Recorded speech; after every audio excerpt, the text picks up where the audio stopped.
আসসালামু আলাইকুম বন্ধুরা, সবাইকে সিস্টার্স কিচেনে স্বাগতম। আবার একটি নতুন ভিডিও নিয়ে আপনাদের মাঝে চলে এসেছি। আজকের রেসিপি হলো শিলং মাছ ভুনা, তো দেখতে থাকুন। প্রথমেই আমি চুলায় একটা পাত্র বসিয়ে দিলাম, তারপর পরিমাণ মতো সয়াবিন তেল দিয়ে দিব। তেল গরম হয়ে গেছে, কুচিয়ে রাখা পেঁয়াজগুলো দিয়ে দিব, তারপর হালকা করে একটু নেড়ে নেব। স্বাদ মতো লবণ দিয়ে দিব, পরিমাণ মতো আদা রসুন বাটা দিয়ে দিব, তারপর হালকা ভাবে একটু নেড়ে নিতে হবে।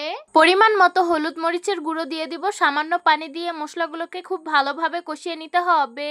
গোটা চারেক কাঁচামরিচ দিয়ে দিব।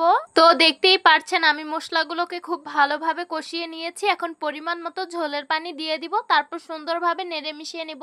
তো দেখতেই পারছেন তরকারিটা বলক এসে পড়েছে। ধুয়ে রেখেছিলাম শিলং মাছগুলো, সেটাই এখন দিয়ে দিব।